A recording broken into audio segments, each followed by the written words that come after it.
ധനികനാകുവാനായിട്ട് 6 വഴികളാണ്. ഒരു വഴിയല്ല, 6 വഴികളുണ്ട്. അതായത് നമ്മളെ സംബന്ധിച്ച് 6 തരം വെൽത്താണുള്ളത്. ഒന്ന് ഫിസിക്കൽ വെൽത്ത് ഉണ്ട്, ടൈം വെൽത്ത് ഉണ്ട്, മെൻ്റൽ വെൽത്ത് ഉണ്ട്, സ്പിരിച്വൽ വെൽത്ത് ഉണ്ട്, സോഷ്യൽ വെൽത്ത് ഉണ്ട്, എക്കണോമിക് വെൽത്ത്. അങ്ങനെ 6 തരം വെൽത്ത് ഉണ്ട്. ഇതിൽ നമ്മൾക്ക് ഒരു വെൽത്ത് ഡെവലപ്പ് ചെയ്താൽ, നമുക്ക് ടൈം വെൽത്തിലാണ് ഒരു വ്യക്തി കോൺസെൻട്രേറ്റ് ചെയ്യുന്നതെങ്കിൽ ആ ടൈം വെൽത്ത് ഡെവലപ്പ് ചെയ്യാം.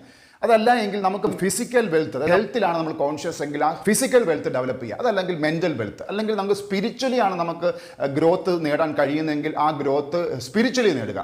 നമുക്ക് സാമൂഹ്യ ബന്ധങ്ങൾ കെട്ടിപ്പടുത്തുവാനായിട്ടാണ് നമുക്കുടെ കഴിവെങ്കിൽ അതിൽ ഫോക്കസ് ചെയ്യുക. അപ്പോൾ ഇങ്ങനെയുള്ള ഏതെങ്കിലും ഒരു വെൽത്ത് നമ്മൾ ഡെവലപ്പ് ചെയ്തിട്ട് അതിൽ മാസ്റ്റർ ആകുക. ഫോർ എക്സാമ്പിൾ, സോഷ്യൽ മീഡിയയിൽ റീൽസ് ഷെയർ ചെയ്യുന്ന ഇൻഫ്ലുവൻസേഴ്സ് അല്ലെങ്കിൽ ക്രിയേറ്റേഴ്സിനെ സംബന്ധിച്ച് അവർക്കുള്ള വെൽത്ത് എന്ന് പറയുന്നത് സോഷ്യൽ വെൽത്താണ്. അതായത് ഈ സോഷ്യൽ വെൽത്തിനെ അവരെന്ത് ചെയ്യുന്നു? എക്സ്ചേഞ്ച് ചെയ്തുകൊണ്ട് അവർക്ക് എക്കണോമിക് വെൽത്താണ് ആഗ്രഹിക്കുന്നതെങ്കിൽ അത് നേടിയെടുക്കുന്നു. അതായത് നമ്മൾ ഒരു വെൽത്തിൽ മാസ്റ്റർ ആയ ശേഷം ആ വെൽത്ത് എക്സ്ചേഞ്ച് ചെയ്തുകൊണ്ട് മറ്റൊരു വെൽത്ത് നമുക്ക് സ്വീകരിക്കാൻ പറ്റും. അതുകൊണ്ടാണ് ആ എക്സ്ചേഞ്ച് പ്രക്രിയയെക്കുറിച്ചാണ് ഞാൻ പറഞ്ഞത്. അതായത് 6 തരത്തിലെ വെൽത്ത് ഉണ്ട്.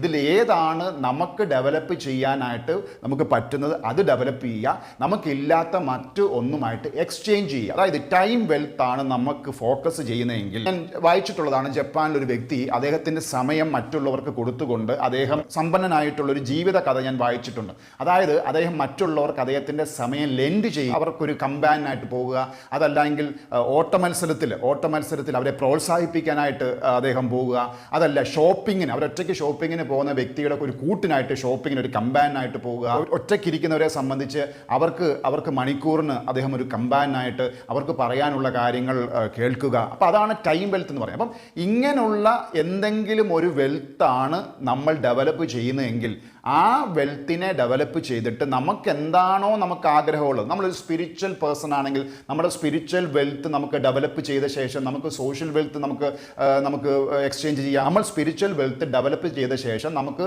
സോഷ്യലായിട്ടുള്ള വെൽത്താണ് ആവശ്യമെങ്കിൽ, അതായത് ഒരു കൂട്ടം ആളുകളെയാണ് നമ്മുടെ ഫോളോവേഴ്സായിട്ട് ആവശ്യമെങ്കിൽ ഈ സ്പിരിച്വൽ വെൽത്ത് അവരിലേക്ക് ട്രാൻസ്ഫർ ചെയ്യുക. അപ്പം ഏത് വെൽത്താണോ നമ്മൾ ട്രാൻസ്ഫർ ചെയ്യുന്നത് അതിൽ നിന്ന് മറ്റൊരു വെൽത്ത് നമുക്ക് നേടിയെടുക്കുവാനായിട്ട് കഴിയും. ഫോർ എക്സാമ്പിൾ, നമ്മൾ ഫിസിക്കലാണ് കോൺസെൻട്രേറ്റ് ചെയ്യുന്നത്, നമ്മളൊരു ബോഡി ബിൽഡർ ആണെങ്കിൽ ആ ബോഡി ബിൽഡറെ സംബന്ധിച്ച് അദ്ദേഹം രാജ്യത്തിന് വേണ്ടി അദ്ദേഹത്തിൻ്റെ ആ ബോഡി ബിൽഡിംഗ് പ്രൊഫഷനെ ഉപയോഗിച്ച് കഴിഞ്ഞാൽ അദ്ദേഹത്തിന് ആ എക്കണോമിക് വെൽത്ത് ഉണ്ടാക്കാൻ കഴിയും. അപ്പോൾ എന്ന് പറഞ്ഞു കഴിഞ്ഞാൽ നമ്മളിൽ ഒരു വെൽത്ത് ഉണ്ടാക്കിയെടുക്കുക, ആ വെൽത്തിൽ നമ്മൾ രാജാവാകുക, ഇത് മറ്റൊരു വെൽത്തിനുമായിട്ട് എക്സ്ചേഞ്ച് ചെയ്യുക. സോ ധനികനാകാനായിട്ട് 6 വഴികളുണ്ട്. അതിൽ ഒരു വെൽത്തിൽ ഫോക്കസ് ചെയ്യുക, അത് മറ്റൊരു വെൽത്തുമായിട്ട് എക്സ്ചേഞ്ച് ചെയ്യുക.